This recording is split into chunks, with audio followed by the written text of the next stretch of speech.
Good afternoon, evening, wherever you are. I'm very happy that people are coming back, so we are going to have some very interesting discussion. And from last time, I looked at how many insights we had, and it's unbelievable. Thank you very much, because now I have another 15 blogs to write. Very interesting. And what you said, which was very valuable, that we should give you something to think about before the next session, so that you can react. Otherwise, it is like drinking from a fire hose. It was very difficult. It was too much, which I agree with you. But before we start dwelling on one subject, I picked up the subject, which was a blog about creation, because that's what preoccupies me now very much. I think, in my judgment, if I've ever written anything important, that is the most important thing I've ever written. Because understanding that all at once opens for me tremendous amount of insights to understand international relations, people's relations. All at once, the gates open for me, and we'll discuss it as soon as we dwell into that document. But before we dwell, somebody forgot who said, or maybe did not say, how do I use this material? How do I use this material?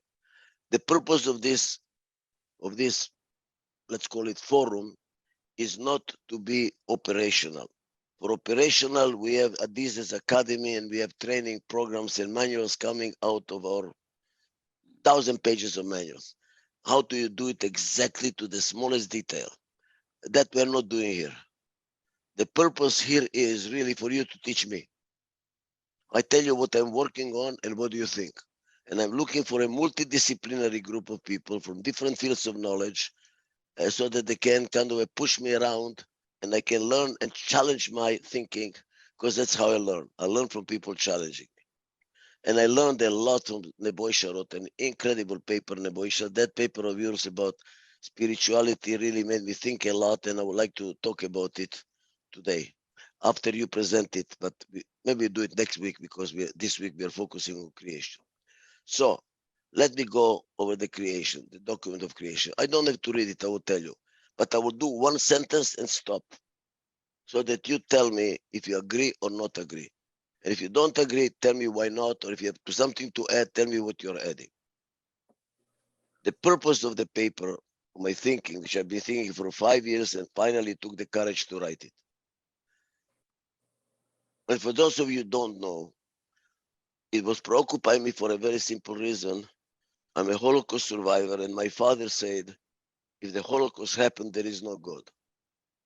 And on purpose, intentionally, we eat on the terrace on Yom Kippur for everybody to see that he's eating on Yom Kippur. There is no God if there is a Holocaust. And then I grew up in Yugoslavia. Predrag, why don't I see your picture, Predrag? And in Yugoslavia, communist country, religion is the opium of the masses. Again, there is no God.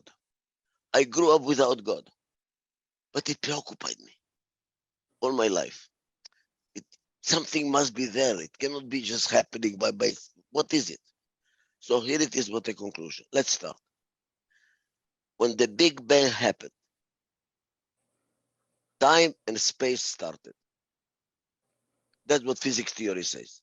And I'm not a physicist, I might be misspelling or mispronouncing. So far, so good. So what was there before creation?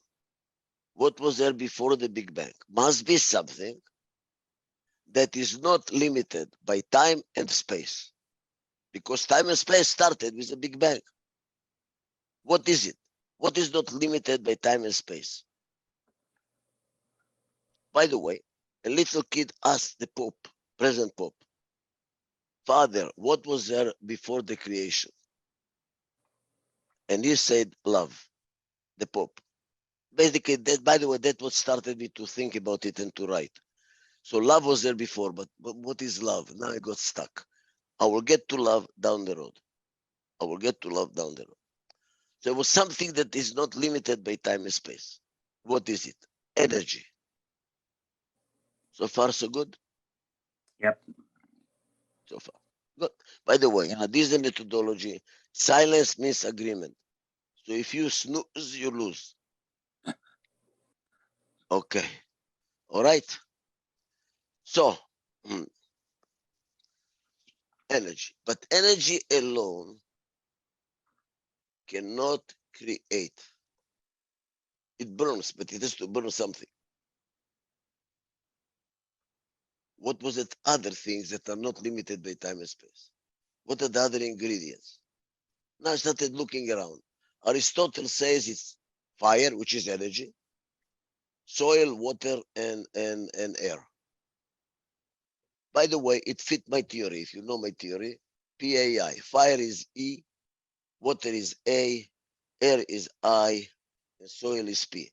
If you want to know why, stop me and I will tell you why I believe that's true. So it kind of hit a nerve. It made sense to me. But then somebody else, which is a geologist, was visiting me here and says, no. The most essential things are protons, neutrons, and electrons. That's what it started. I said, I don't care. Okay. But I would be very interested to put PAI on that, but it's irrelevant. What is relevant? What is the common denominator between Aristotle and the geologists? These were independent units that, when you put energy on them, they create something. You put different variations of electron, protons, and neutrons, and you get a different different components of the table of elements. Put energy on different elements of the table of elements, you get different minerals.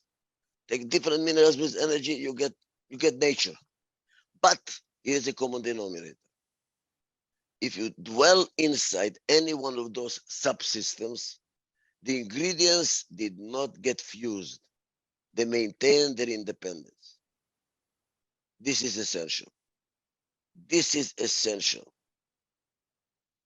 They do not, you do not lose the neutrons,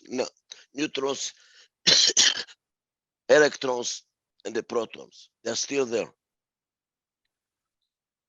When you mix water and air and this and that, they're there, the components are still there. Now, why is it important? Look at my hand, which is, by the way, the symbol of the Adizes methodology, which is not mine, by the way. In the Middle East, this is called Khamsa. Women carry it on their chest as a blessing. They put it at the door as a blessing. This. Go to any church of any denomination, Pravoslav, Catholic, whatever, Hindu, they stand like this, the saints. What the hell is this? Look what you see. Different fingers together. Different fingers together. Electron, neutron, air, water, they're there together, but maintain their independence, their independent characteristics, or whatever it's called, which is different from this. What is this? Look at this. We are together, but the same.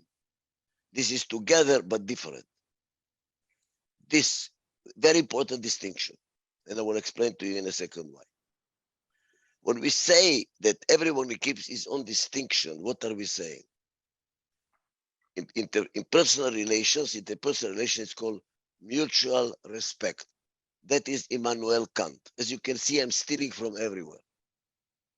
I'm stealing from everywhere. Whatever I can find. That's why I need you to give me any input, please. It's mutual respect. It is as if the neutron respects the electron to be an electron. The kidney respects the kidney to be a kidney. Sorry, lungs respect the kidney. We respect each other. What happens here? We are together, but not diversity. You have to be the same, or we send you to Siberia, or we put you in Inquisition and burn you on a stake. What is this? Blind nationalism, racism, religious fanatism. What makes the system healthy, growthful, synergetic, The 2 plus 3 is 6, not 5, is mutual diversity based on mutual respect. And that's called democracy. There is no democracy without mutual respect. There is no democracy without the legitimization of diversity. The moment we do not accept diversity, democracy is out through the window. Now look at this. This is not grossful. Do you realize this? This is grossful. Why? This is synergy. You cannot get synergy out of similarity.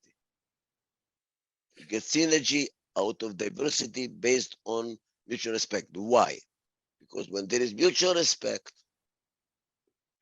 the diversity is growthful. I learn from you, you learn from me, we debate, we learn from each other.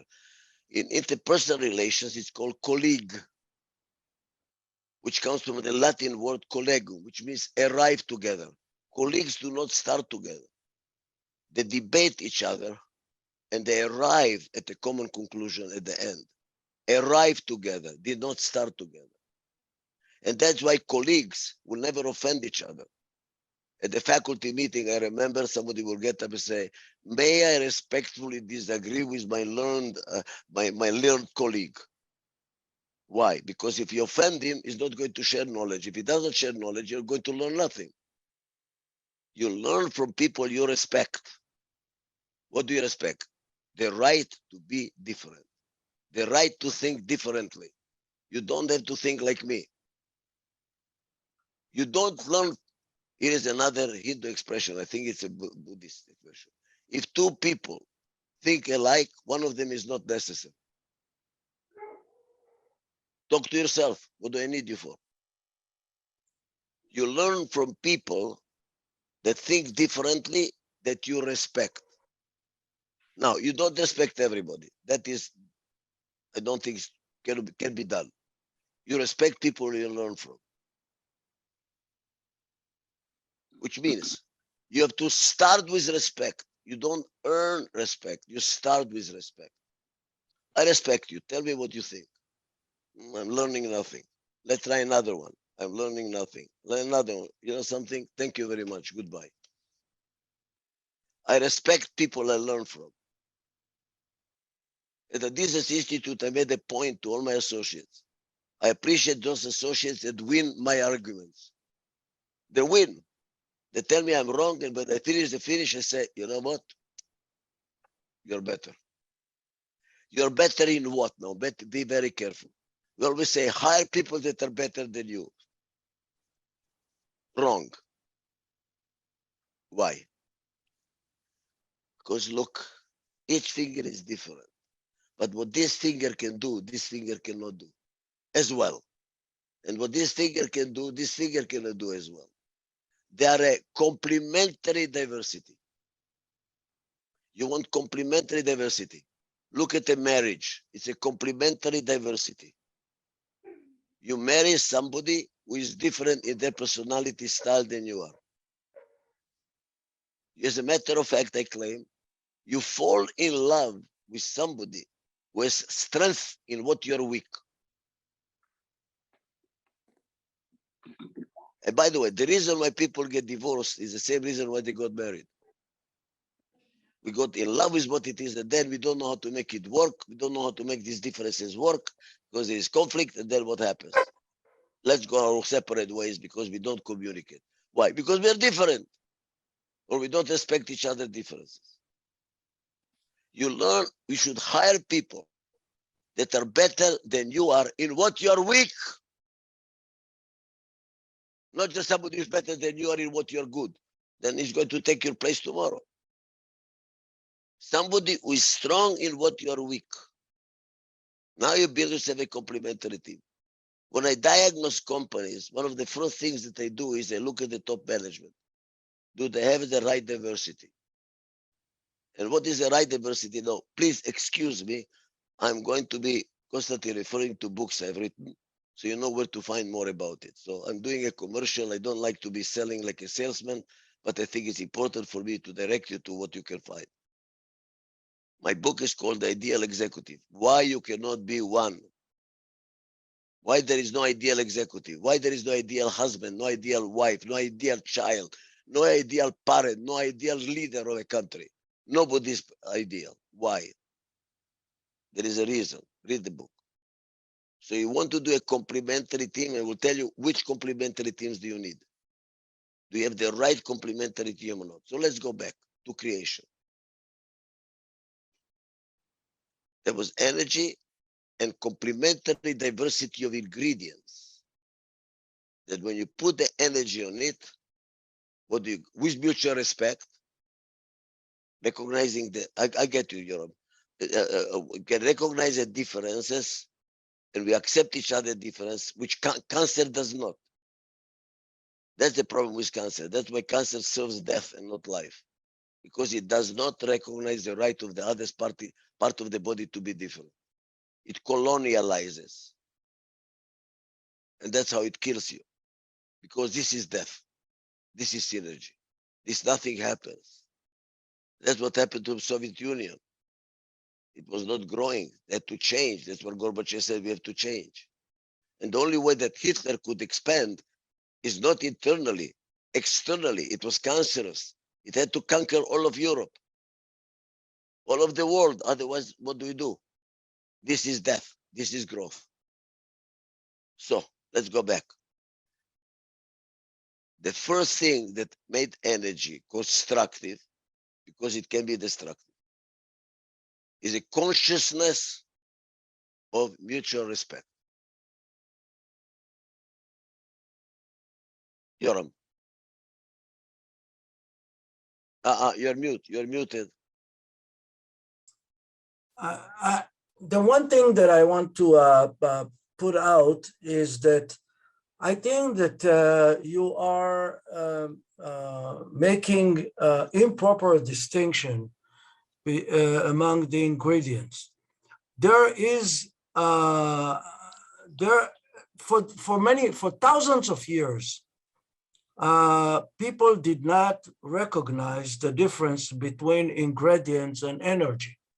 It was only Albert Einstein who came in and said, you know, under certain conditions, you can transfer energy to mass or mass to energy. And that basically changed the whole understanding of the relationship between protons and electrons and neutrons and kidneys and lungs and everything. Energy is different than mass. So when you're talking about trust, Einstein said it's different, or said it's the same? No, it's different. It can be transformed under certain conditions. Basically, what Einstein said is that energy E equals mc squared, which means that if you take a mass and you move it in a speed which is higher than the speed of light, you transfer mass to energy. And that's the Big Bang.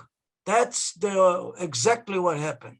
There was a concentration of energy that at some point of time, they call it time zero, it imploded.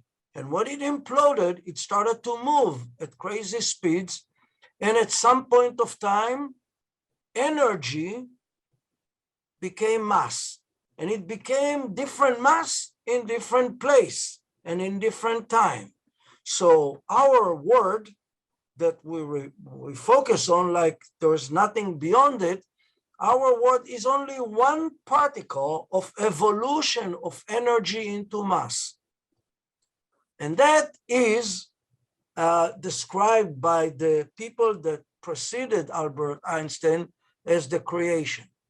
Came in some kind of power, there was energy that said, let's make an order in the mass that I have created. That basically explained the whole situation there, and that's physics, and it's not me, and it's a simple physics. So okay. That basically takes the question of trust between energy to mass as a non-existent, or respect. between energy and mass, as non-existent. That last sentence, I have a different opinion. Look, I will not argue with physicists. I'm too small for that. But it still does not defy what I was saying. Even if the energy becomes mass, still the different masses are different from each other. They differentiate. Ichak, In other, love is energy, is not mass. we'll get to love. Respect is energy, is not mass. I know. Trust is energy and not mass. We will get there. We'll get there. You're ahead of me by about 20 minutes. Energy, to be constructive, when applied to whatever you want to do, whatever mass you want to do, has to be based on consciousness that is constructive, consciousness that creates synergy. Look, if you don't have recognition of the right of the other party to be different, you will never create a learning environment. You will never create something which is growthful and synergetic.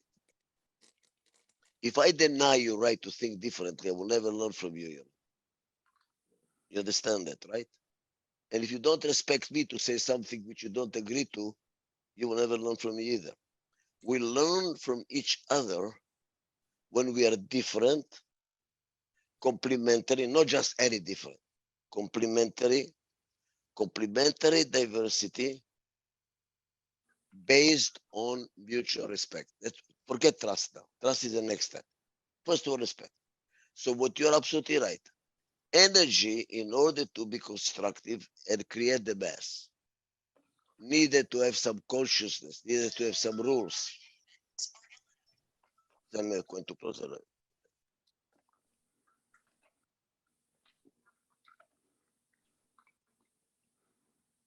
It has to be, it has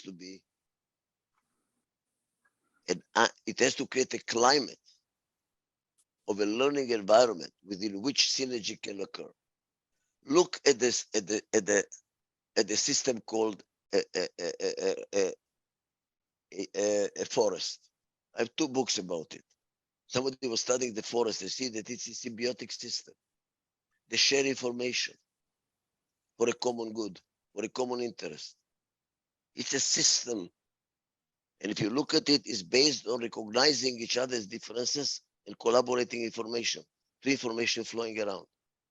So what enabled energy to create is a consciousness, first of all, of mutual respect. Difficult to see mutual respect between trees or in the fauna, but I think between people you understand it very well. I have difficulty translating it to the natural sciences, but in the interpersonal relations, I think it's very clear. I will not learn from somebody unless that somebody has a different opinion, knowledge, information, judgment from me that I respect to listen till the end to learn from. Can we conclude that? Can we agree on that? You will never understand, you will never grow unless you're willing to learn from somebody who disagrees with you. And that explains democracy. The Prime Minister of Macedonia, where I was consulting to, he says, you Americans are very smart. So why? You have the Republicans build the economy, then the Democrats come and make it shared. What do you get here? Complementary team. We need both parties. If only one party dominates, we're in trouble, whichever it is. Democracy is based on diversity, based on mutual respect, to start. Now the next step. Why would these fingers collaborate? Pay attention to the words, collaborate. I did not say cooperate, I say collaborate. Why? Why would they collaborate? Why would this share information with this one, this share information with this one, this share information with this one? Why is there sharing of information? Because there is a perception, consciousness, that there is a common interest. I contribute my knowledge, you contribute yours, and we create something that we both are going to be benefiting from. Like the forest. We share information, but we protect ourselves. There is symbiosis. So what makes energy constructive is a system of values, consciousness, that creates symbiosis and synergy. A symbiosis to happen must be based on trust. Why? Why will I contribute? Because I trust that there is a common good from which I'm going to benefit. It's easy to see interpersonal relations, I think. I have difficulty explaining what is a, I don't have difficulty, but I have difficulty accepting to, can I say it? Consciousness is not only in our brain. I have a guy here, a very famous, I don't know what he is. And he wrote many books on consciousness. And now he's trying to find out where in the brain consciousness happens. And I said, you know what, Chuck? I think every cell of our body is conscious. Every cell. I believe the neutron is conscious. The electron is conscious. What is consciousness? I'm aware of what's going on, and I'm aware of the repercussions of what's going on, so that I can collaborate. Now we come to the word cooperate. We collaborate in making a decision. We cooperate in implementing the decision. You will not cooperate in implementing a decision unless you believe in the common good. You're not going to work against your self-interest. The moment there is no trust in the system, you don't cooperate. Why would you cooperate unless you're forced because there's a threat to your life? Then you have an interest. So what makes the energy constructive is a system of values, consciousness, which is mutual trust and respect. Mutual trust and respect creates synergy and symbiosis and creates a healthy environment, the healthy world in which we live. Look at your body. It's a symbiotic system. I created the word symbiotic. It is symbiotic and synergetic. The moment there is no symbiosis, the moment the kidney stops collaborating, like I had a failure, kidney failure, you're going to die. They have to cooperate and they have to collaborate. How? Exchanging information. The whole human body is information that's flowing around. The moment the information from my toe does not get to my brain, I'm in trouble. So we share information to create synergy. That's where the growth happens. And there is symbiosis that benefits everybody. So what is God for me? Creation. God is energy with consciousness. What kind of consciousness? By the way, there are other philosophers who said it. I think something to do with Baruch Spinoza, but I don't know philosophy. Anybody that knows, please help me. And I don't have time to read everything that I need to read. God is not who. Father in heaven, the Lord, Adonai, whatever. Hashem is not a who. It is a system of values, which is absolute. And that's what's important here. It's absolute value, which creates synergy and symbiosis. So the moment now you take energy and you remove mutual trust and respect, it's like removing God. And what do you get? Destructive energy. You get what we call the evil, the devil. God and evil are two sides of the same coin. Evil is lack of God. You want to remove evil, bring God. What does it mean? Bring mutual trust and respect. And those of you, I think I only see 3 people here that know this methodology in reality, Yoram, Neboisha, and Cholich. That's what we do in companies. We bring mutual trust and respect to the company. And what happens? synergy and symbiosis. Companies grow like, and we have testimonials. Look at our website. A company, our biggest company, quite a few. Wonderful. The company wonderful that you probably drink the Fiji water and that you have the pomegranates and everything. Grew from 12 million to 4 billion. And he gives credit to the Adizes methodology. Any Mexicans here? No Mexicans here.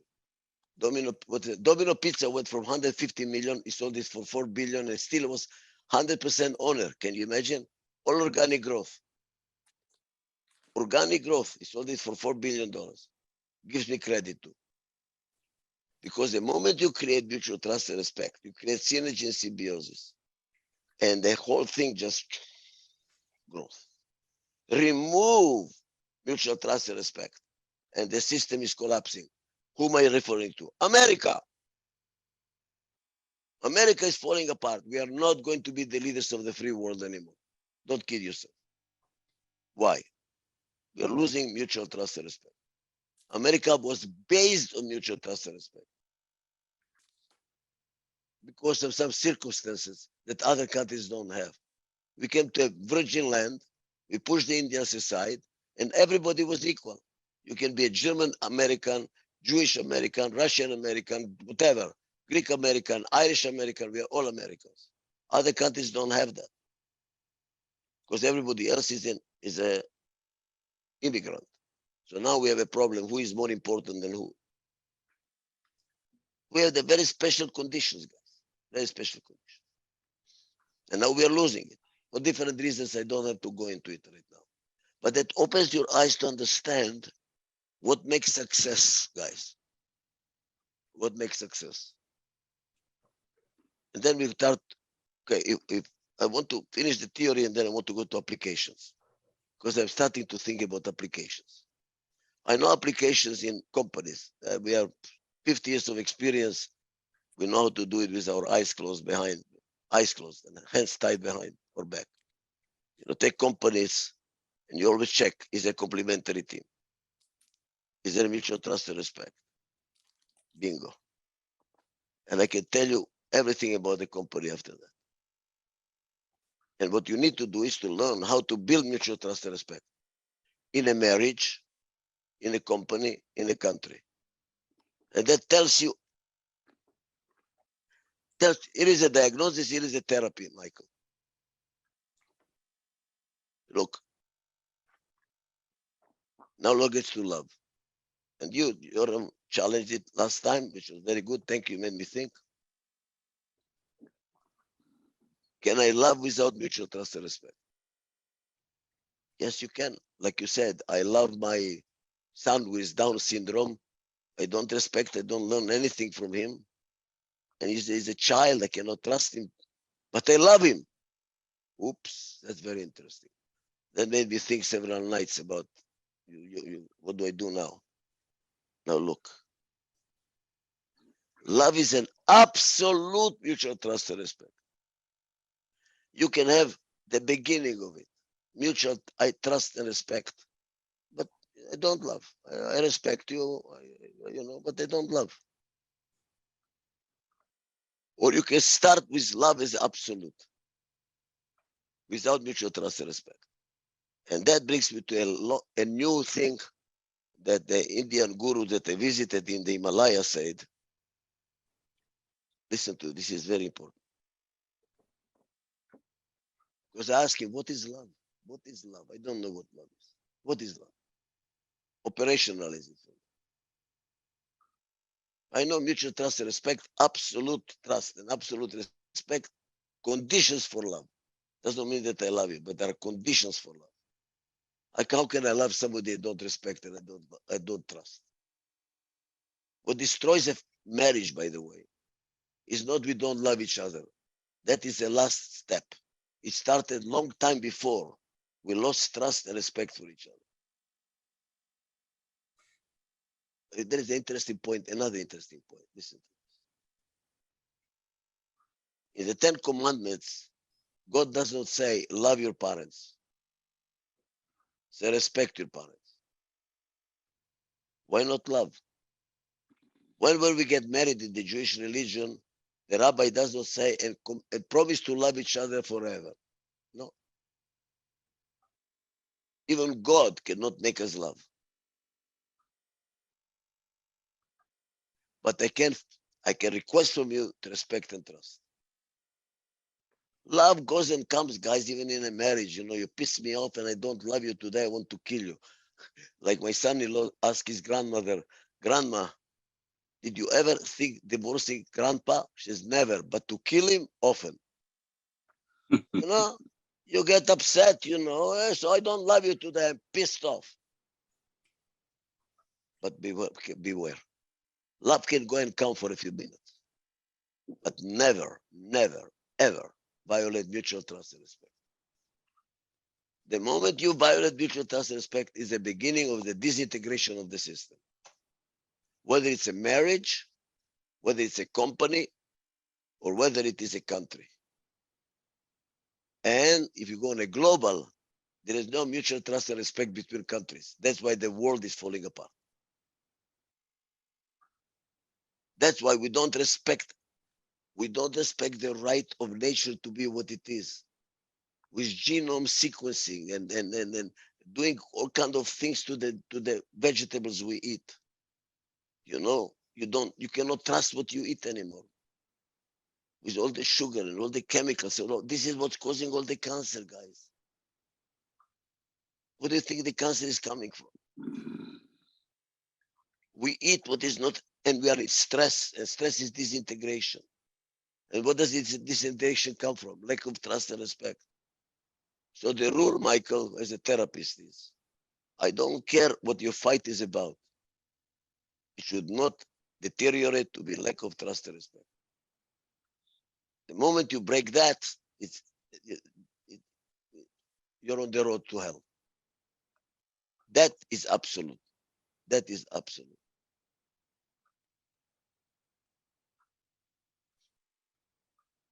I lost my train of thought, as they always do, because they go in different directions. Yeah, yes, Michael Steiner. So, for the first time, you gave me insight on love, trust, and respect. And even if we spoke just on that, for me, this insight is more important than anything in all the sessions up to now. I came to the conclusion that love is easier. Trust and respect are much harder, because love, you can live with the thought that others can fail. In trust and respect, I have to live with the idea that others can fail too. This is much harder, much for me. I'm not talking about others. I'm I agree leaving with all the you. others aside. In trust and respect, compared with love, I have to accept other in my organization. I have to accept, it's almost like a sword going through me because of what you said, that others are allowed to fail, and I continue to love them. Because of what you said, I have to go and reflect. I have to go to the Wailing Wall and cry because of what you said. I never thought that love is easier than trust and respect. Thank you. By the way, you're absolutely right, and you brought me to what I was going to say. Thank you. The guru in Himalayas, when I asked him, what is love? You know what he said? It's a choice. It's a choice we make. Mutual trust and respect, it tells me, is another accounting system. Do I trust you? Don't I trust you? Can I learn from you? I don't learn from you. If I don't learn from you and I don't gain from you, then I don't love you. He says love is here, not here. Don't think about love. Feel love. And it's a choice we make. And then he said another thing which was very powerful for me, changed my life. He said love is a muscle. You have to exercise it and to build it. You have to build it. You have to make a choice. I'm going to practice love. I'm going to practice love. And the more you give, the more you get. And all at once it starts. building up. It's a choice we make. If you can tell your wife, I love you, never mind. Never mind. I know I don't agree with you, but I love you. Well, this is a choice. So mutual trust, respect is not love. I was saying absolute mutual trust, respect is love. Wrong. Mutual trust and respect is a foundation on which love is built. Foundation. I cannot love somebody that I don't trust, You're a son of a bitch, How can I love you? And I have no respect to you. I mean, you don't respect me. How can I love you? I can start, but at a certain point I say, fuck you. Even if you're my own son, My father says, you know what? I cut my arm. You're gangrene. Go to hell. So it's not, so it's a foundation. It's foundation. But love is a choice you make beyond the foundation. You have to say, I'm going to practice love. By the way, I made it myself. It changed my life, guys. I want you to know it changed my life. Because I didn't know what love was. And I don't know whether you know my history, and I recommend to you to buy in January my new book, my memoir, my story of my life, which I wrote. Took me 15 years to write it. By the way, Cholic, it exists in Serbian language. It exists. You can get it from the office in Novi Sad. It's in Serbian language. In English, it's coming soon, and in Hebrew in December. I was afraid of love because everybody I loved disappeared. I came from a concentration camp. My grandparents that I loved, gone. My mother was going to die every 2 weeks. She had another panic attack. I was afraid she's going to die. So I did not love. I refused to love. I was afraid to love. Then I made a decision because of this guru. It's a choice. I made a choice. And I'm practicing now. I'm practicing it. I'll give you an example. I'm practicing it. The secretary scheduler for my dentist. Oh, how are you? Good. And I say, what do you really like? She says, an espresso. God, if I can get espresso. I made a point to bring an espresso every time I go to my gym. And I have no sexual interest. I have no interest whatsoever. I make a point to make other people happy. I make a point to make other people happy. Go ahead. Yoram? If you are afraid to love, I was. you were. Okay. If you can be, it's not about you. If you can be afraid of love, can you be afraid of trust? Can you be afraid of respect? If trust and respect are the foundation of love, as you say, then you can't be afraid of love, but unafraid of trust. And there are also some substantial differences in concept between trust, respect, and love. Love is a kind of energy that you accumulate and you decide how much of it to use or how much of it to ignore. Trust is a binary issue. You can accumulate trust all your life and lose it in 1 minute. It's a binary. It's either exists at some level or does not exist. That's what losing trust is. Similar respect in that component is similar to trust. You can develop respect over many, many years, over a lot of time, and that for some reason lose it. And when you lose it, everything that you have accumulated, that takes away the concept or the building block that you were using just before as, call it constructive energy. There's no such thing as constructive energy. Energy is something that you can measure, you can accumulate, you can store, but you can't decide what is constructive and what is destructive. Energy is energy. And if you use it to a constructive purpose, you make a choice. If you use it to destructive purpose, you still make a choice. That brings the building elements of what you're saying, choice, energy, mass, symbiotic, synergism, and so forth, into a real question. Are we mixing and matching definition here? And when you mix and match definition, you end up with a bowl of spaghetti. You don't know where it comes, you don't know where it goes. Well, that's why we have been working on it for so many years. It's a really big spaghetti here. But you said something very interesting. We agree that MTNR is a foundation for love, right? You cannot love somebody. No, yes, you can. You can love No, somebody. we don't agree that MTNR is foundation of love. I think that to feel love, to make a choice that you feel love, you need to go through the ingredients of what you call love and figure out which one of them you trust and which one of them you don't trust.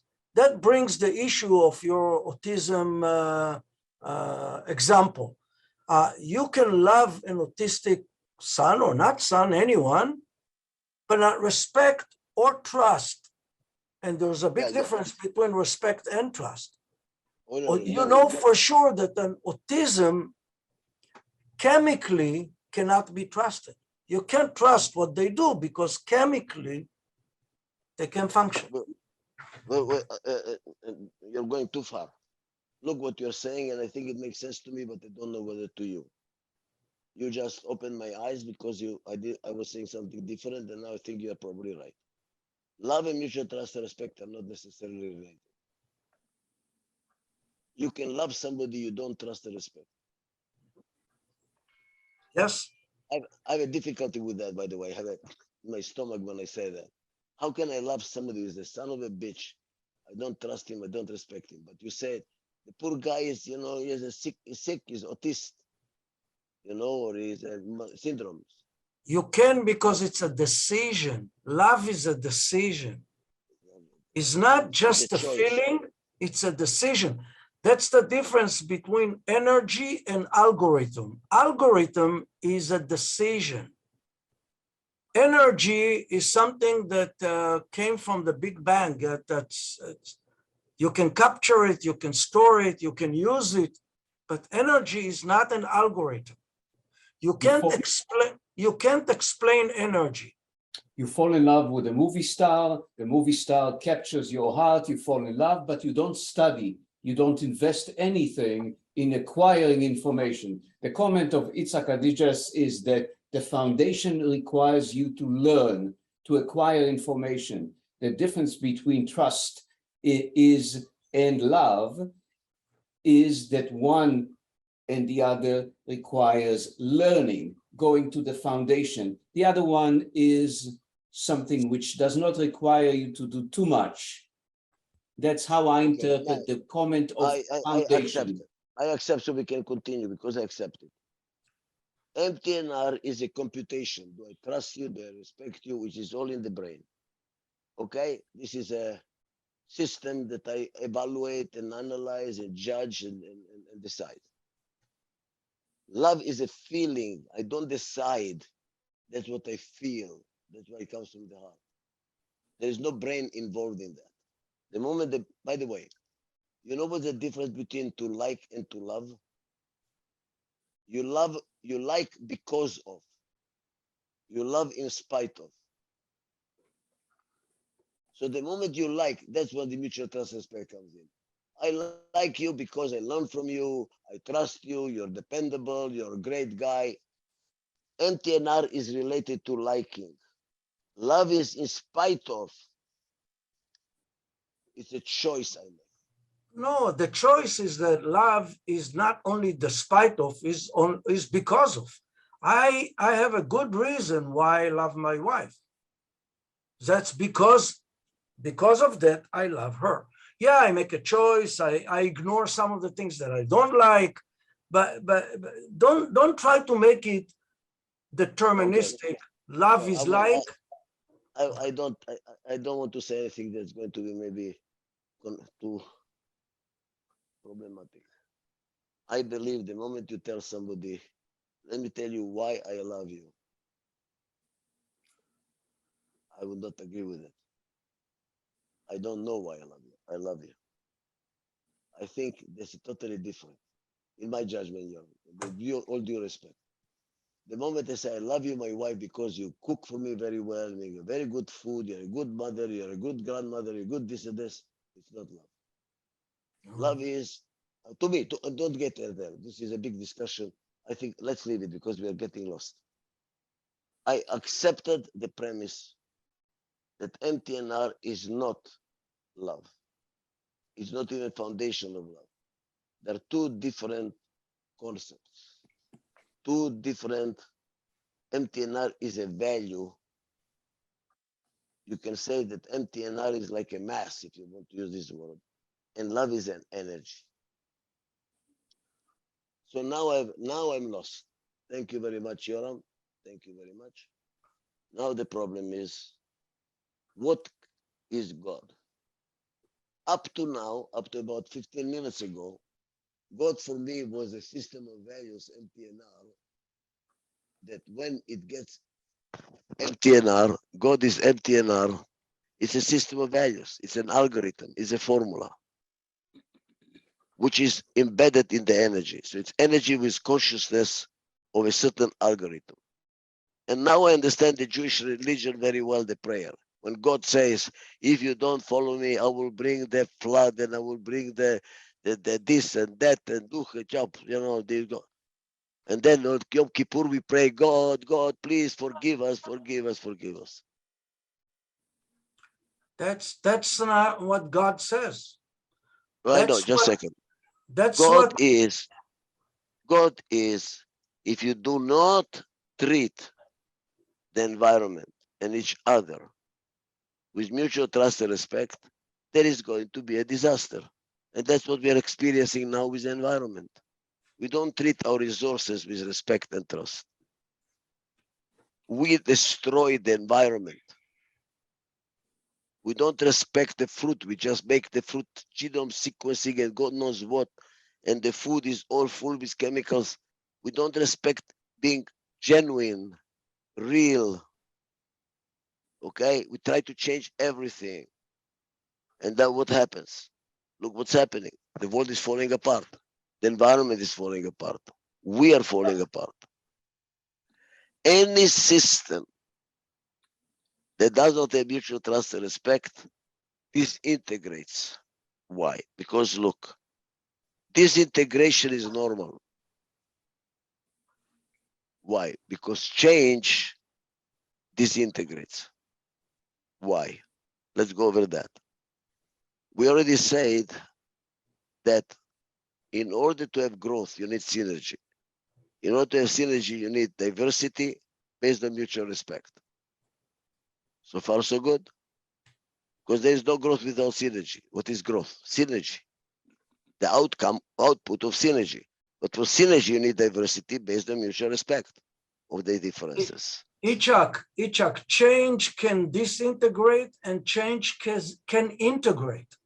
You're now starting to quote me. I know that. Now listen, what makes change constructive is the value system of mutual trust and respect. Remove mutual trust and respect, and you have destructive, like weeds, like cancer. They don't recognize differences.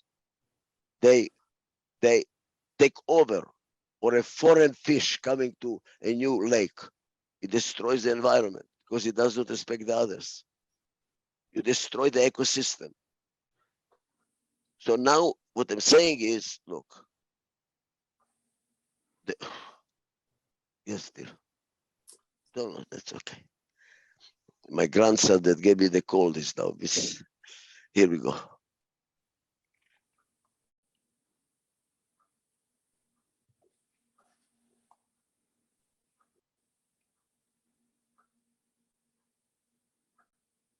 We need for creation. By the way, you know what the creation is? What is a new thing? There is nothing new. Nothing new. A creation, a new idea is nothing more than two old ideas that meet for the first time. The ingredients are there, by the way. You just make a new composition, a new combination. I found out that my theory of PA, and copy and everything that I spent 50 years of my life developing, nonsense, guys. It's all there. I discovered nothing. I just made a new combination. It's like music.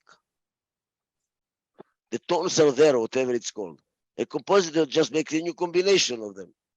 There is nothing new in this world. God did not create something new. It was already there. He just put a new order to it. And what was the order? Mutual trust and respect. And if you don't follow mutual trust and respect, good luck. Period. Now, why am I saying this? Because we are approaching Yom Kippur. I listen to all these people praying, oh God, excuse me, blah. And then I go to Mexico and I see those people climbing up to the cathedral on their knees, oh God, Whom are you praying to? Whom are you asking the forgiveness? Who? There is nobody there. It's like an algorithm of a computer. What you should be looking for is it yourself. Are you serving the system of values? You are the master of your system of values. You decide. God cannot make you decide. You decide. He just gave you the formula. Follow, good luck. Don't follow, fuck you. That's it. Simple. We decide what is God. We create God in our actions, in how we behave. There is nobody there to pray to. You should pray to yourself. Oh my God, I hope I can, like Michael Steiner, you're absolutely right. It's so difficult, mutual trust and respect. You have to pray, God, give me the strength, or somebody, give me the strength to overcome my mistrust, to overcome my disrespect, to control myself, to act, with respect and trust. Because when somebody disagrees with us, we get so annoyed. I go crazy. And I have difficulties with trust, and I have to work on trust. I have to work on respect. I'm serving God by working on trust and respect. I'm serving that value, which is absolute.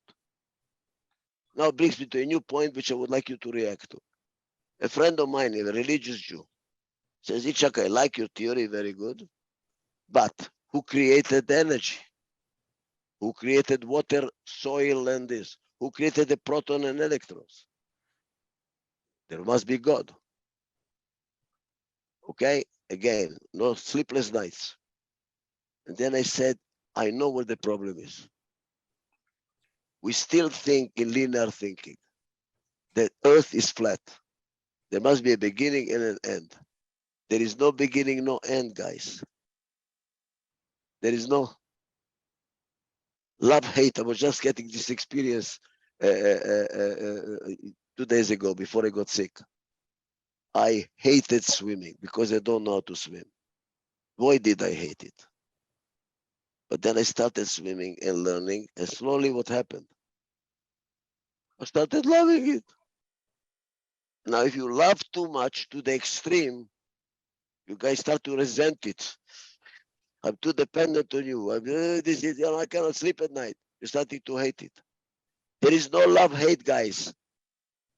It's circular. Hot, cold is circular.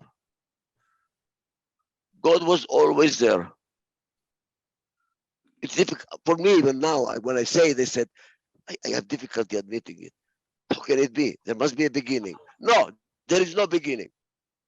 And the Jewish religion says, Lelo tachlit. It has no beginning, no end. God has no beginning, no end. How interesting is the Jewish religion. I start to understand it better.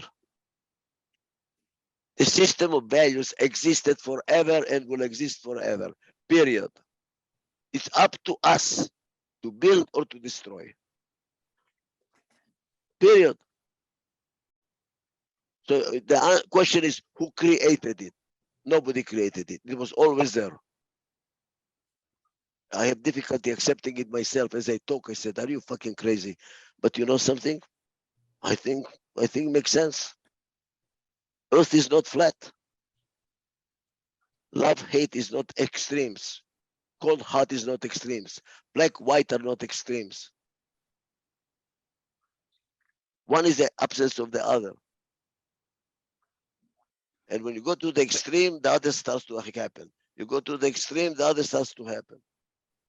That's why don't ever go to the extremes. Like a doctor friend of mine asked him, the whole field of medicine and health on one foot, as they say in the Jewish tradition. Give it the whole field of medicine and health on one foot. You know what he said? One word. Oh, I'm missing the word in Hebrew, in English. Moderation. That's it. Moderation. If you eat too much strawberries, you'll get sick too. Anything that you exaggerate, it will hurt you. Moderation. Don't work too hard, don't sleep too much. Moderation, moderation. Don't go to the extreme because the beginning of the other side. Moderation. Moderation love.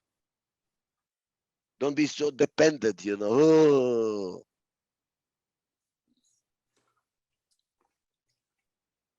What can we learn from this now? By the way, Yoram, you messed me up with this, that love is not empty and love. Yeah, I'll add one Love more. is, wait. Love is a choice, but now was a Pope wrong when he said what was there before the creation was love? Where does love fit in creation? Why? Let me tell you why I'm concerned about love and creation. Yeah. If you look at people that create, they're deeply in love with their creation. A founder of a company, you, Yoram, started a company. You were over your head in love with what you were going to create. Still in love with the goddamn institute that I have. I'm prisoner. Here's what you're mixing. You Okay? ask what is God, and you said, what do you pray to God for? So, in my view, God is faith. Faith. And faith is Spell ultimate. faith. Spell faith. Faith. Faith. Okay? You believe, right? It's faith. You believe in something. And the praying is your expression of your faith. You go and you send by yourself or with other people and say, here is what I believe in. And what so you Yoram believe didn't in. say faith in what, Dr. Adizes? Well, He didn't say in what. He just said faith. Emunah. Emunah.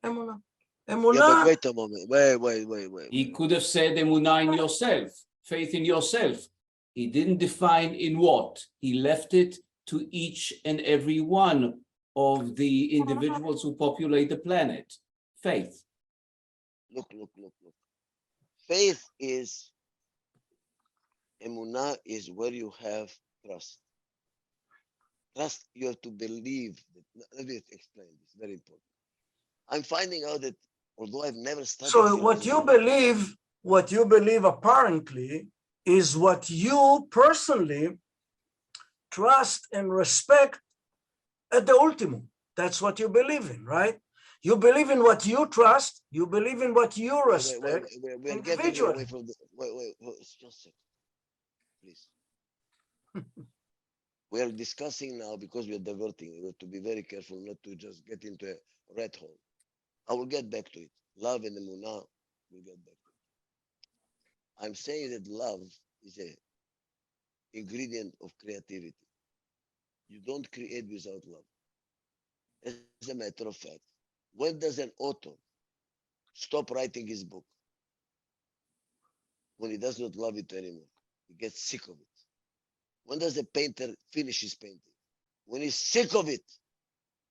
As long as you're in love with your creation, you continue painting the same goddamn paint over and over and over and over again.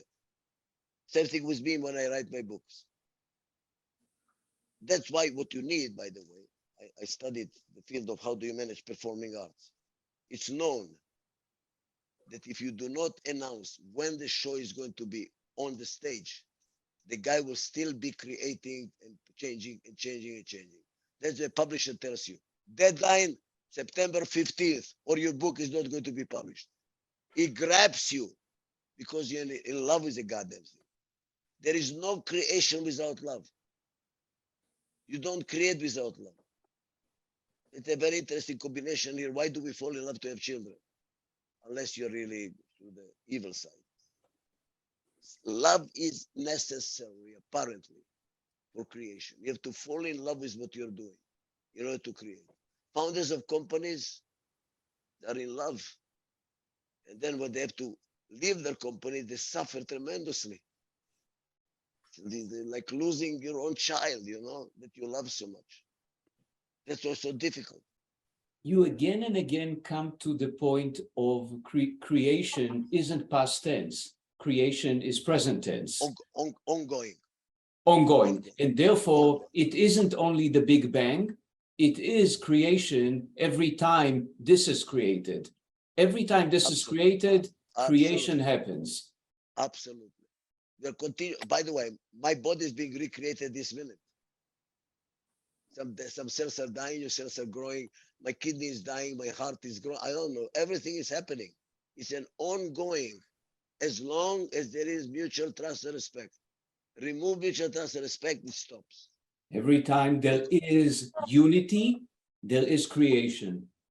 Unity of diversity based on mutual Obviously. respect. And yes, and not identity. Every time there's unity. Be very careful with the word unity because many people interpret unity like this. No, of course, but unity in the way you defined it. Yeah. In your definition. Yeah. So look, guys. So now I'm in trouble, and you have something to think till next time. What is God? Is God love or is God MTNR? And if God is love, like the Pope said, how does it relate to MTNR, if at all? Because look, I can tell you what it could be. Here it is. Growth will happen if there is love. Love your common man, love nature, love the animals, love. Don't worry about mutual trust and respect. And that is what creation is based on love. My problem with that, which is, by the way, many people will say that. All these humanistic people, humanists, say, love, just love. If you love, everything will happen. And I'm saying is, as a management consultant, if I go to a company and say, guys, love each other and the company will grow, they'll probably kick me out and say, go home, man. What the hell do we do with you? I mean, what are you talking about? Or you, Michael, there, if you're a therapist, you tell the family that is fighting each other and killing each other, says, guy, stop killing each other, love each other. That's the solution. My methodology is to build mutual trust and respect. It is why. So look at the connection and then think about love and relationship. I'm still thinking. Look, everything is a system. The world and the universe is a system. Interrelated components. That's why astrophysicists can predict where the satellite is going to go. Because there is a relationship between the different stars and different planets, etc. It's a system. A system, by definition, is composed of subsystems. And a subsystem has its own subsystems. And you go to more sub, all the way to the nano, how far we know today. Tomorrow they're going to find something lower than that, and lower than that, and lower than that. Who knows how far? In a business organization, Michael Steiner, you're a businessman. Look at this. And you, for psychology, there is also a subsystem. Every system is composed of subsystems. In the business world, you have the marketing subsystem, sales subsystem, production subsystem, financial, human resources subsystem. And each one of them is their own subsystem. And in psychology, you probably have the ego and the id and the super ego, whatever the hell it is, components. By the way, I would like to discuss it with you one of these days because I have a whole theory about it. Somebody told me, Dr. Adizes, you're talking Freudian. I said, I never studied Freud, but we'll discuss it. Look, when there is change, the subsystems do not change at the same speed. Marketing changes faster than sales. Sales changes faster than production. Production changes faster than accounting. You should live long enough to change accounting. What is the slowest one to change? The human resources component of a company. Boy, that takes time. That takes a lot of work. Because the subsystems do not change at the same speed, it creates gaps in the system called disintegration. Change equals disintegration. And the faster is the rate of change, the faster is the disintegration. We are falling apart so fast, it's not even funny. Because the technological subsystem is moving faster than the legal subsystem, which is moving faster, economic subsystem, which is moving faster, economic subsystem, which is moving faster than the legal subsystem, which is moving faster than the social subsystem. Our social subsystem is still in the Stone Age, except that technologically we have nuclear weapons now. You see the difference? Value system of a Stone Age with the nuclear weapons. There is disintegration. The world is falling apart, guys. Companies are falling apart. Why? Because they cannot, the gaps, disintegration. Now look. If disintegration is a source of all problems, it is a rule. Michael Baumgarten, just pronounce your name right, Blugerman, you're a psychotherapist. When somebody tells you you have a problem, here's what I do. I try to find out what has fallen apart. What is different from the past? Like a doctor does. When you go to a doctor who says, I have a pain. When did it start? What happened? Let's try to find out what has changed. So you have, here it is, change, disintegration, problems. All problems are manifestation of disintegration, and disintegration is caused by change. So if all problems are caused by disintegration, what is the solution? Real solution, not band-aids. Integration. Integration. And what is absolute integration? Mutual trust and respect. Because when there is change, there is loss of trust and respect. Every problem, psychotherapist, family therapist, manager, Michael, every problem is a challenge to mutual trust and respect. It is as if God is saying, prove it to me. Not true, Ichak, not true. Okay. Change in temperature has nothing to do with trust and respect. And it's still a change. I know, but look, wait. Change in pressure has nothing to do with trust and respect. It's still change in pressure can create problems, right? Of course. Okay, so wait a moment. You're jumping from one subsystem to another. Then what is the solution to problems caused by change in pressure? Reintegration. It's the same thing. But not trust or respect. Why? But wait a moment. Trust and respect are only for a limited kind of problems. Yoram, listen to me, please. No. Can I say something?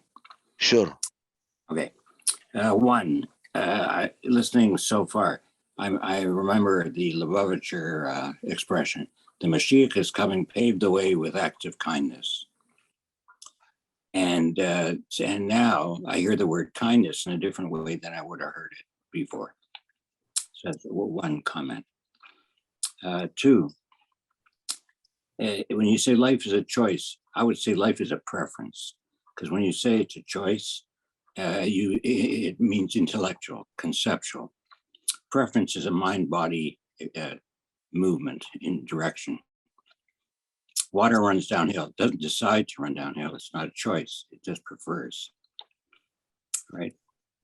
With the Michael, yeah. preference and choice are the same thing. No. Yeah. Okay, Preference guys. is among choice of alternatives. One more thing. That mutual trust and respect at the cellular level has to do with boundaries and membranes. Wait. I want to write it down. That's what I'm missing. Mutual trust and respect at the cellular level. That's what I'm missing. Cellular level is what? Membranes. Membranes and boundaries. And boundaries. And it could be a pattern. It could be what? A pattern. A pattern. A predictable movement. Okay, so if you say these atomic elements are roaming around in this pattern, now we have an atom. That was exactly what I'm missing. Let me tell you why I'm missing this. And that's where I get in trouble with Yoram. Yoram, we need to find words. And I hope I can find some people from medical profession, or I don't know which profession, to tell me what is mutual trust and respect at the cellular level. We need to find the right words, because when you talk about mutual trust and respect of a pressure system in a machine, it doesn't make sense. But yeah. I'm sure that there is something there that if you don't treat it right, it will not work. So in Yerm's example, where he says there's a change in temperature, there's no meaning to that change in temperature until someone notices it. Okay, it has to be, there's a boundary.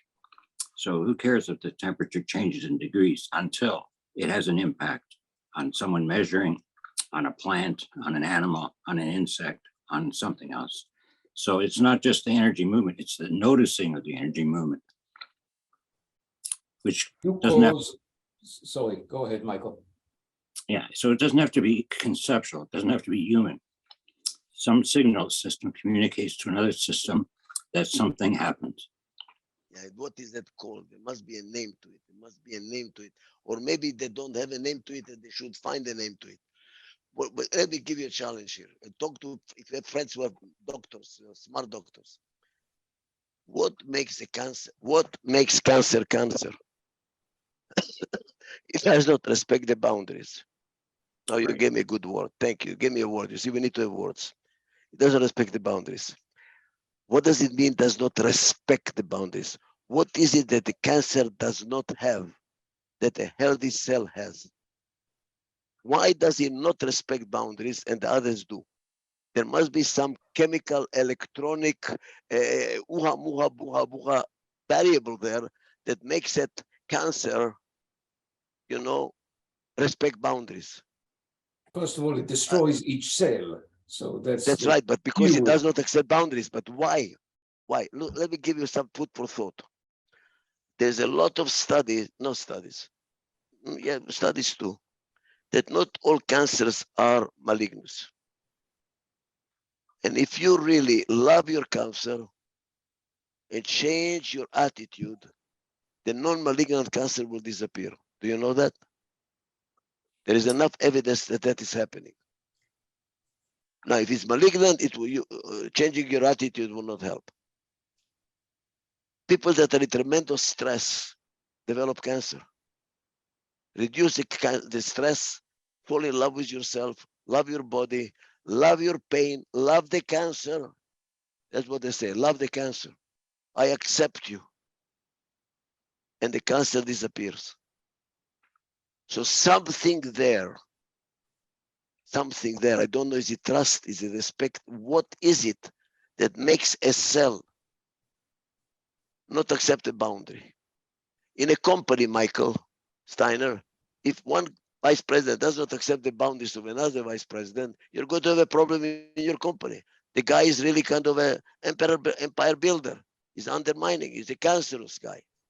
As a matter of fact, I say, if you have somebody in your company that nobody trusts and nobody respects, get rid of him as soon as possible because he's cancerous. It spreads. Go back 1 second. One reason you get a gag effect from some of us, including me, is that you created two words. You said that change is disintegration. In instinct, for many people, the word disintegration is associated negative. I think one missing piece is, wait, disintegration isn't necessarily negative. Wait 1 second, because change we associate with positive. We think that disintegration is putting a building down. We have images that are negative when you say disintegration. How come this smart guy says change and putting down building, ruining a system? This gag effect has to be resolved. No, well, I will resolve it for you because I'm clear on that, unless you destroy my argument. Change is destructive, negative, when there is no mutual trust and respect. When a change is based on mutual trust and respect, is constructive. So change can go both ways, depending on is there mutual trust and respect. Look, what we do in companies, Michael, we lead change. Adizes Institute is the leading company, in my judgment, in the world in how to manage change. And we change major companies in the world. What do? We reintegrate. We cause change. We cause change, but not change that disintegrates, like McKinsey, like all the consulting companies. At the end of the day, their consulting blood flows through the corridors. No, we cause change that reintegrates the company. Totally different approach. Okay, you don't want to have change that disintegrates. So you see a fork in the road. You see change Yeah, with that's a right. fork. I strongly recommend, because you're an executive, anybody of you, please go to adizes.com. We have a leadership training and development website, webinars, where we go over all the details, exactly what is PAI, how change occurs. Look, I will give it to you in a bottom line. Change, you need to handle change. What? You have to decide what to do, and you have to implement your decision. Deciding without implementation doesn't work. Implementing without deciding, what the hell are you doing? Repeating the same thing. You have to decide what to do about change, and you have to implement the decision. Are you with me?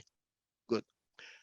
To make a decision, nobody is that genius that never makes a mistake, always makes the right decisions, unless you're Trump. Are we together? Now we continue. So what do we need? A complementary team. But complementary team will create conflict. There is another source of conflict in the implementation. If we don't have a common interest, why do you think I'm going to cooperate? Management made a decision which is not in the interest of the unions. Unions are going to strike. There's got difficulties of implementation. So we need common interest. For common interest, we need mutual trust. So conflict is here to stay. All those people that talk about harmony, all these psychologists, with organizational development, love each other, uha, muha, juha, duha. Guys, humanistic bullshit. Conflict is here to stay. And it is normal. Why? Because change is disintegration. Disintegration causes conflict because we have to decide and we have to implement, and it's going to be conflict. Welcome to the club. But it does not have to be destructive. What makes it constructive? Mutual trust and respect. End of the story. Michael, he's a therapist, or at least I feel in a therapy. Thank you. So look, guys. So please, I recommend to all of you, it's not too expensive. Go take my webinar course. It will go deep into what kind of a complementary team. How do you build mutual trust and respect in a company? I have no idea how to build. Oh, no, it's not true. On a country level, I consulted to 8 prime ministers. I'm too old now. I wish I was 40 years old. God damn it. I could develop it on a social level, on a country level. But there I'm only at the beginning. It's very, very difficult. Very difficult. Anybody who thinks like that isn't old, Ichak. Well, but I don't have it, But I just, I'm still working on it. I'm getting the president of Montenegro coming here for consultation. So I'm still there, but it takes time. It took me 50 years to develop the methodology for companies. Now I'm at the beginning how to apply it to families and how to apply it to personal life. I have 2 books. I was just telling Michael Baumgart that I have 2 books. Welcome to go into my life. Please go to adizes.com, go to the bookstore. I have a book, How to Apply it to Family Life. And I have a new book coming out, How to Apply it to Personal Life. How to apply it to a country level difficulty, because in a democracy, it's a win-lose. If the Republicans win, the Democrats lose. So there is no mutual trust and respect. They are throwing mud at each other and destroying the country in the process. That's the problem. So we have to find out a different system. I wish, okay. I have a book about it, by the way. I wrote it 45 years ago with the daughter of Thomas Mann, Elizabeth Mann Borghese. It's called Self-Management, New Dimensions to Democracy. Go to my book, which is a new system of democracy. The democratic system we have today, guys, is dead. Do you understand that? If it's not dead, it's dying in front of our eyes, because it's based on the market economy system, which is we fight. Who let's say is going to win? It's a win-lose fight. Okay? Darwinian. Does not work. There is no mutual trust and respect. We need to start building a system on a national level, on a global level, based on mutual trust and respect, or we are going to destroy ourselves as we are. End of the story. Please look at my book. I wrote it 45 years ago. And I just put it in the archives because nobody's interested in this. But you're welcome if you want to. So this mutual trust and respect is really, let me throw it to you, the universal theory now. It explains everything, God damn it. To me, it explains everything. It explains to me why democracy does not work. It explains to me why marriages fall apart. It explains to me why companies fall apart. And I've proven it at least at one level. On a company level, boy, oh boy, our testimonials are second to none. Wonderful company went from 12 billion to 4 billion, thanks to the Adizes methodology. Same thing with Domino Pizza.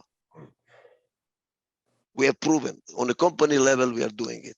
Now on the other levels, we still have to learn how to do it. But I'm interested now not in application. I'm interested in the theory, how to explain it in all systems and to see that really it's universal. There's no difference. Whether you talk about a cell, a company, a human being, or a giraffe, it's the same thing. Same principles apply. Same principles apply. Let me tell you a story, which I think then I will stop here 2 minutes. We always start on time, end on time. Many years ago, I took my children to a safari in Africa. It was a walking safari. We walked for a week in the not jungle, in the whatever you call it, savannah, whatever, with a guide, no guns. And I said to him, listen, don't you think it's a little bit dangerous here? You know, some lion maybe just come in and eat us for breakfast, you know? And he says, don't worry. Animals have a radius where they feel secure. As long as you don't cross the radius, they will not attack you. So if you trust my boundary, Michael, I trust your boundary. Unless he's hungry, which is a different story. They accept the boundaries. Then I came to another illumination. Why Daniel in the Bible walked into the lion's den and the lion didn't do anything to him? Because he believed in God. He had faith in God so much that he was not scared of the lion. And when you're not scared of the lion, you don't threaten the lion. So the lion does not threaten you either. Here is another point, interesting thing. I'm walking down on the beach with a friend of mine, with my dog on a leash. And my dog is constantly, all the time, constantly. And my friend says, why don't you get him off the leash? So what do you mean off the leash? He's going to attack all the other dogs. He says, just the opposite. When he's on the leash, he feels threatened. And that's why he takes a proactive step to bark at all the other dogs. Take him off the leash, he's going to go smell their ass and become friends, play with each other, end of the story. When we feel that I cannot trust you, I'm going to start being aggressive, and you're going to be aggressive with me. We need to start with bloody trust and respect. There is a commonality here, guys. There is a commonality here. We're going to address it next week. For next week, it is your job. But we have so many illuminations here. The relationship between love and MTNR. Because of Yoram. Yoram, you're the guilty party. Okay? What is a relationship? In other words, what is God? Is God love? Then what the hell is MTNR doing there? You cannot run the world by love. I know you need love for creation, but operationally, how does it work? I interpreted it that absolute MTNR is love, thus MTNR is a guiding force. End of the story. But this Yoram destroyed the whole argument, says they're not together. So now we have to find out what their relationship. Good luck. Time to finish. Thank you very much, all of you. All the best.